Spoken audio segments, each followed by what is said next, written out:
Ms. Shikha Rai. Ms. Rai, thank you very much for joining us. Congratulations. But your party has not been as successful as you thought that you will be.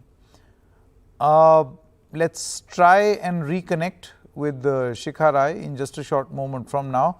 She's, of course, a candidate who won from Greater Kailash. So it's a prominent seat. We'll go back to Shikha Rai in just a short moment. But Prashant Pratap Singh of the Congress Party, Reena Gupta, spokesperson of the Aam Aadmi Party, and Dr. SCL Gupta is a former MLA of the BJP and a senior leader of the BJP is going to join us.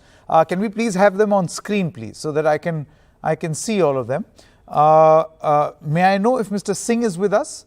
Prashant Pratap Singh, hi, and Reena Gupta. Thank you very much. Ms. Gupta, let's begin with you first and take, first of all, congratulations. Let's take this conversation forward from where Shagufta Chaudhary left. She said that many in the Muslim community felt that the Aam Aadmi Party was not representing seats with a higher Muslim population properly, and they were not even commenting on issues that matter to the Muslims. How would you respond to this? Okay, thank you. First of all, I would like to thank all the voters of Delhi, and as Mr. Kejriwal said, that we are going to work for everybody, the people who voted for us as well as the people who did not vote for us. And we look forward to making Delhi a truly clean, world-class international city. As you know that this year, India is also assuming the presidency of G20. So there will be a lot of international coverage on India and on Delhi. And we really look forward to making Delhi a great city to live in. As far as voters are concerned, Sanket, we work for everybody. We work for the Aam Aadmi of Delhi, and we don't differentiate based on caste or religion. When we talk about making good schools, good hospitals, when we talk about making Delhi garbage free, it is for each one of us. And that is the politics we believe in. And that is the politics that the Delhi voter has voted for. Bharatiya Janata Party tried its best. They tried to use LG, ED, CBI. They brought in 9 chief ministers, 24 union ministers. But none of that worked. The people of Delhi have chosen a party which is known for honest party, a party which is known to deliver on its promises, a party that talks about positive governance. And this is what the people of Delhi have voted for. We are very happy. Analysis of each of these seats, why we did not do as well as we expected to do. The party will do that in due course of time. But I do think that the way Bharatiya Janata Party carried out the delimitation, and they did gerrymandering in several wards and created these sort of butterfly kind of wards, which I think did play against us. And this was one of their trump cards, so as to say. First they delayed the elections, then this delimitation they tried to use against us. But it's very clear that none of that worked, and the people of Delhi have voted for Aam Aadmi Party. We look forward to serving the people of Delhi. Sure. Prashant Pratap Singh, I want to come to you now. Is this a case, Prashant, where the Congress Party is desperately trying to look for silver linings in a pretty hopeless situation? I mean, from 26% vote share in 2017, you are down to 11.09 to be precise. True, there's no denial of that. Since the 11.7, sorry, just to be accurate, 11.7. Correct.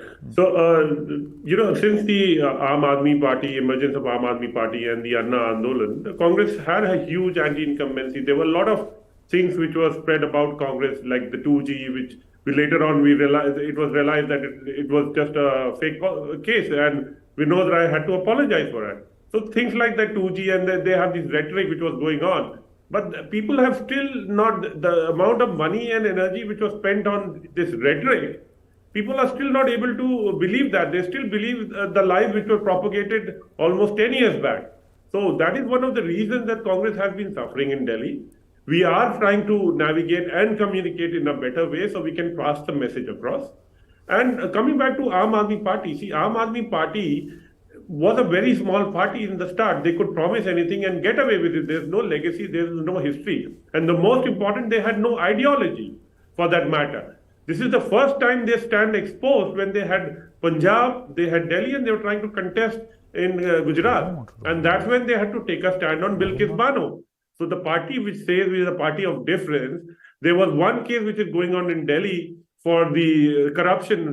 They stood up and they were actually resurgent, or they were born out of the anti-corruption movement. And the first, their own minister, even if he's not guilty, in Congress, a lot of ministers who have been charged, they had resigned, but the minister is still a sitting minister. So they had to take a stand in Gujarat. I think that played voters have started realizing, and they started, moving away, and that is the reflection. In 2020, we had only 4% vote share. Obviously, we were disappointed, and we were working on. And reaching from 4% to 12%. Obviously, we're looking some kind of things which have started working on it, and we something which we can build on. And mind it, this is just an MCD election. This is not the state election. This is not a national No, that election. is true. But look at the way it has been fought. And that also perhaps, in the world of perception, gives a sense to the voter of the seriousness with which a political party is approaching an election. And this is what we are trying to say. And thanks for saying those words. The amount of seriousness which is going from Aam Aadmi Party and BJP in the election, while India is suffering, the economy is in dumps, the joblessness is the highest, the roads are bad in Delhi, the pollution is, for Aam Aadmi Party, the pollution is at the But worst. you see, Mr. Singh, if a political party proportionately fights an election, so much so that it loses vote share, then what should a political party do otherwise, if not contest and win elections? Isn't it expected of a political party to contest and win? It was. The elections were going on for the last 65, 70 years. This is since 2014. What has changed? This whole narrative, everybody, it's a bipolar contest. You go to a family, a home, either they are pro or anti for a certain, there's nothing in the middle, there's no middle ground anymore. The political debate, which was good, the discourse has been brought into every household. And nobody's talking about development, nobody's talking about where we stand in India. Sure. The point is, the Congress is going to be criticized on converting a political, electoral process into some sort of a think tank where you're thinking too much about it and really not much of it translating on the ground. I'm completely out of time. Just completely out of time. Thank you very much to the two of you.